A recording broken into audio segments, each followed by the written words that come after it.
James Nelson stood in his driveway admiring his newly customized golf cart. The cobalt blue paint job gleamed in the Florida sun, the leather seats were butter soft, and the chrome accents caught the light like diamonds. He'd spent months upgrading the cart, even installing a small refrigerator and a premium sound system. As he ran his hand along the polished surface, a sharp voice cut through his moment of pride. "Excuse me, but that does not meet community standards." Diane Winters, clipboard clutched to her chest and designer sunglasses perched on her nose, was standing at the edge of his property. The newly elected HOA president had been terrorizing Sunny Pines golf community for 3 months now. "The bylaws clearly state that all recreational vehicles must be in neutral colors," she announced, scribbling furiously on her violation pad. James felt his blood pressure rising.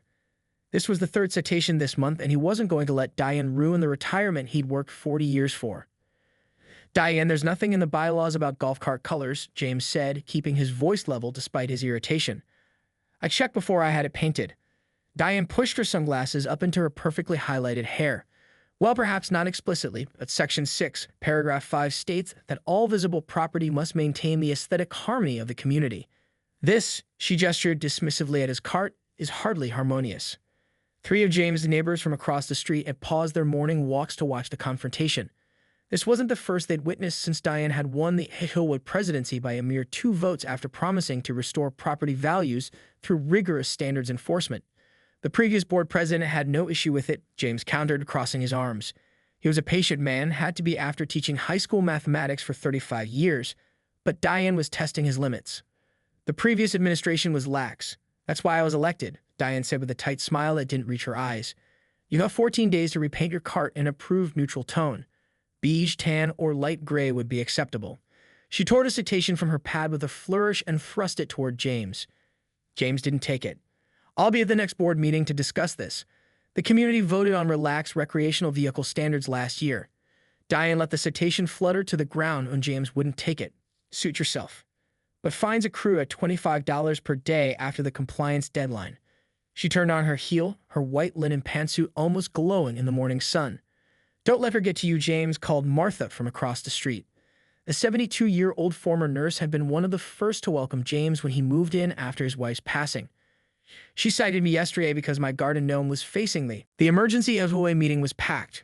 Residents fanned themselves with agenda papers as Diane projected a PowerPoint presentation titled Aesthetic Standards Enforcement. James sat in the back row, arms crossed. Item 17, Diane's voice rang through the community center, non-compliant vehicle modifications. His golf cart appeared on the screen with red circles highlighting each violation.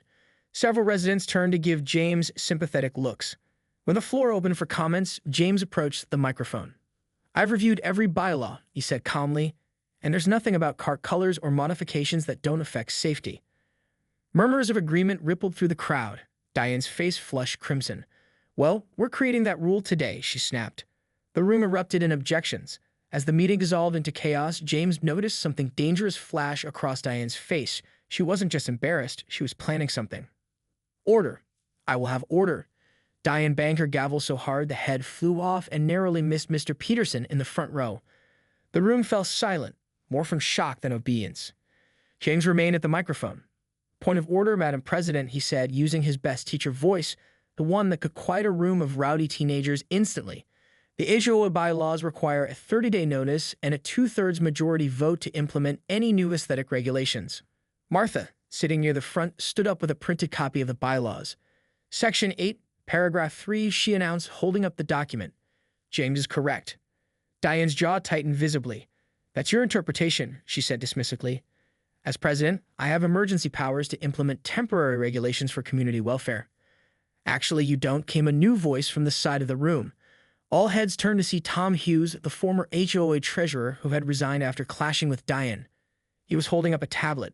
"I've been recording the property violations and fines issued in the past 3 months. There's been a 400% increase since Diane took office, with 67% of those violations later proven to be either non-existent in our bylaws or misinterpretations of existing rules." A low murmur swept through the crowd. Diane stabbed her keyboard, flipping to a new slide showing a chart of property values. "The numbers don't lie," she said, her voice rising an octave. "Strict enforcement leads to higher property values. My methods are working." Bill Henderson, a retired real estate appraiser, squinted at the screen. "Those figures are manipulated," he called out. You're comparing our current values to the national housing crash of 2008, not to last year's values. This is absurd. Diane was practically shouting now. We need order and standards. Look at what's happening. People painting golf carts blue, planting non-approved flowers, installing bird feeders wherever they please. It's anarchy. The other four board members exchanged uncomfortable glances. Vice President Gerald Wilson cleared his throat. Perhaps we should table this discussion until we can review the bylaws more thoroughly. Seconded, said Treasurer Patricia Lopes immediately. Motion carries, Gerald announced before Diane could object. Meeting adjourned until next Tuesday, when we'll address the vehicle modification standards with proper notice and documentation. The residents began filing out, many stopping to pat James on the shoulder or whisper encouragement. Diane remained at the podium, gathering her papers with shaking hands, her usually perfect blonde bob slightly disheveled. James was about to leave. Thunder rumbled as James hurried to deliver a casserole to his neighbor Bill, who was recovering from hip surgery. Dark clouds gathered ominously as he parked his golf cart under the community center's awning. The first fat raindrops began to fall as he dashed inside, leaving the keys in the ignition, a common practice in their normally safe community. While waiting out the sudden downpour, James chatted with the center's receptionist, Maria. Diane was just here looking for you, Maria mentioned casually. She seemed agitated about something. A crash of thunder shook the building, and simultaneously, a sense of foreboding washed over James. He rushed to the window just in time to see his beloved blue golf cart disappearing down the path with a figure hunched over the wheel, a figure wearing Diane's signature white pantsuit. Hey, that's my cart, James exclaimed, pressing his face against the glass. The rain was coming down in sheets now, making it difficult to see clearly, but there was no mistaking Diane's rigid posture and platinum blonde hair. Maria joined him at the window. Is that Mrs. Winters? She asked, squinting through the downpour. Why would she take your cart? To prove a point, James muttered, already heading for the door. The past week had been tense following the HOA meeting. Diane had been suspiciously quiet. No new violations, no confrontations, which had only made James more uneasy. A calm Diane was applauding Diane. Wait, you can't go out in this. Maria called after him, gesturing at the torrential rain. The Weather Service just issued a flash flood warning for the county. James paused at the door, watching lightning fork across the sky. Call security, he said. Tell Mike that Diane Winters just stole my golf cart. While Maria made the call, James paced the community center lobby. Through the windows, he could see the rain pounding the manicured lawns and flooding the golf course's sand traps.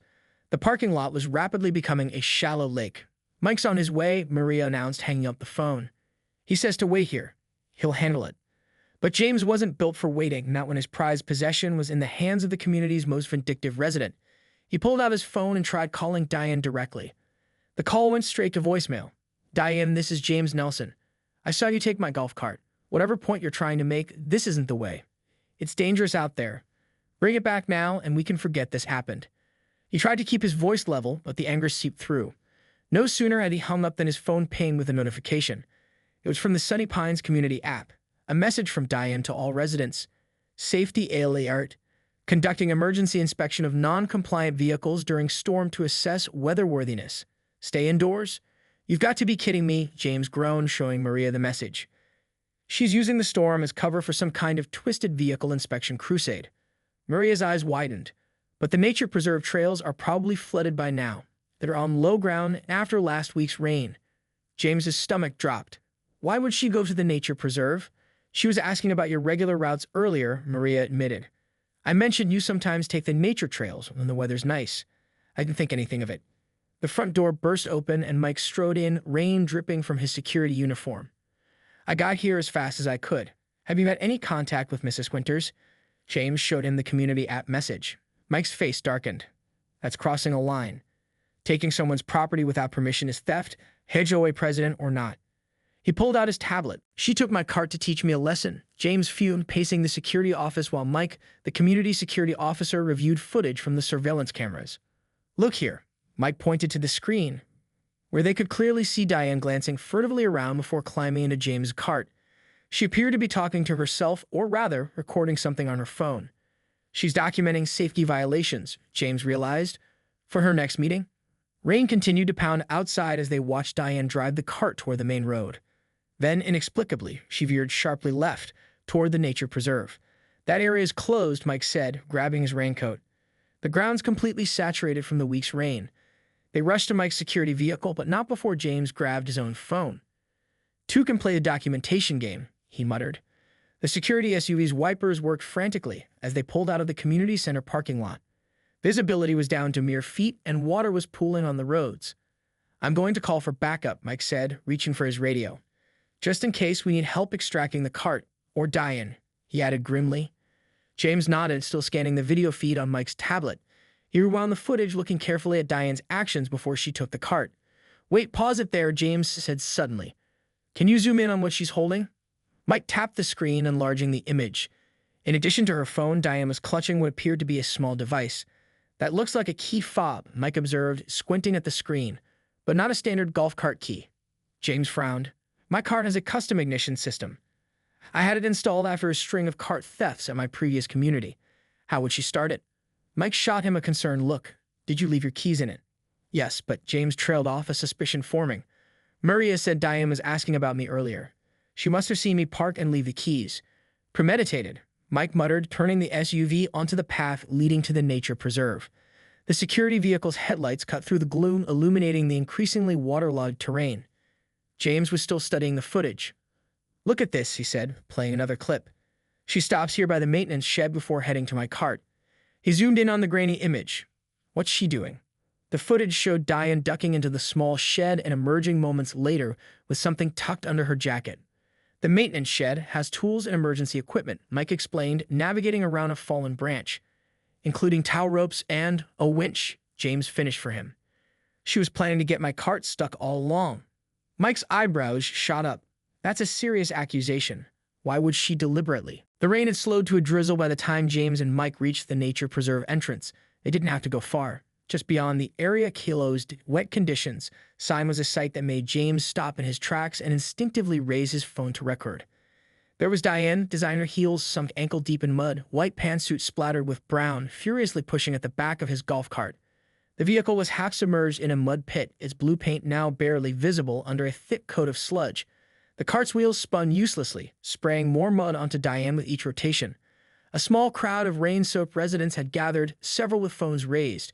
When Diane spotted James, she immediately straightened, attempting to regain her dignity despite her appearance. "There you are. Your cart has serious handling issues. I was conducting a safety inspection when it malfunctioned and veered off-road." "My God," James breathed, taking in the full disaster before him. What had once been Heron Pond, a serene water feature, had transformed into a vast expanse of thick, viscous mud. And smack in the middle was his beloved golf cart, tilted at a precarious angle with its front wheels completely submerged and its back wheels spinning fruitlessly, spraying a continuous arc of mud. The gathered crowd of neighbors parted as James and Mike approached the edge of the mud pit. Tom Hughes offered James a grim nod. "We tried to tell her not to use the winch. It only made it sink faster." Sure enough, James could see a portable electric winch half buried in mud near the cart, its cables stretched taut but failing to provide any leverage. "How long has she been out here?" Mike asked the crowd. "At least 40 minutes, Martha replied, huddled under an umbrella with Ed. "She's been recording the whole thing on her phone. Keeps talking about safety violations and emergency inspections." James couldn't take his eyes off Diane. Her usually immaculate appearance was completely undone. Her platinum blonde hair hung in muddy strands around her face. Her white pantsuit was now a mottled brown up to mid-thigh. One of her expensive heels had been lost to the mud, leaving her to balance awkwardly. Yet still, she persisted in pushing against the cart, her face a mask of determination and growing panic. "Her phone's probably the only dry thing out there," Ed commented. "She's keeping it held high like the Olympic torch." As if on cue, Diane looked up and finally noticed the growing audience. For a brief moment, raw emotion flashed across her face, embarrassment, fury, and something akin to fear. Then, like a switch being flipped, her features rearranged into a mask of professional authority.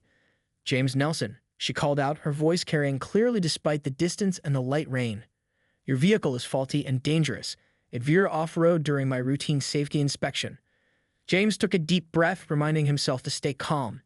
He raised his own phone and began recording. "Mrs. Winters," he called back, his teacher's voice projecting effortlessly. "Would you mind explaining why you took my personal property without permission?" "As HOA president, I have the authority to inspect potentially hazardous equipment," she replied, attempting to wade toward firmer ground.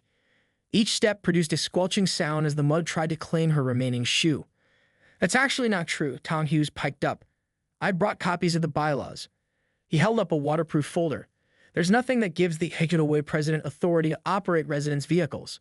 Mike stepped forward. Is off. Safety inspection? Is that what we're calling grand theft these days? James' voice was eerily calm as he approached, his phone still recording. The growing audience of neighbors murmured and nudged each other. James noticed that his neighbor Gladys was live-streaming to the community Facebook group. The security footage shows you taking my cart without permission, Diane, he continued. That's theft, plain and simple. Mike stepped forward with his official tablet displaying the damning video. Diane's composure cracked. You think you're so popular with your fancy cart and your cookies and casseroles, she sputtered, mud dripping from her once white blazer. I was going to document the safety hazards and have it impounded. A neighbor called out. Looks like the only thing that got impounded was your dignity, Diane. Laughter rippled through the crowd as Diane's face contorted with rage. She lunged toward James, slipped in the mud, and fell backwards with a spectacular splash that Gladys' live stream captured perfectly. Careful, careful. James cautioned as 4 neighbors helped haul Diane out of the mud pit. Her extraction had been considerably more challenging than anticipated, the suction of the mud seemingly as reluctant to release her as she was to admit defeat. Finally, on solid ground, Diane stood dripping and dejected, a far cry from the imperious HOA president who typically patrolled the community with her clipboard of violations. Someone had draped an emergency foil blanket around her shoulders, giving her the appearance of a mud-covered baked potato. Someone needs to drive me home immediately, she demanded, though her voice lacked its usual authority. Of course, Mike replied professionally. But first, we need to document this incident officially. He held up his tablet. Standard procedure for any security event involving property damage or potential theft. James, now relatively mud-free thanks to some bottled water and paper towels provided by Martha, stood beside his partially extracted golf cart. A tow truck from the community maintenance department had arrived and was carefully winching the vehicle from the mud pit. I wasn't stealing anything, Diane insisted, attempting to wipe mud from her face and only succeeding in smearing it further.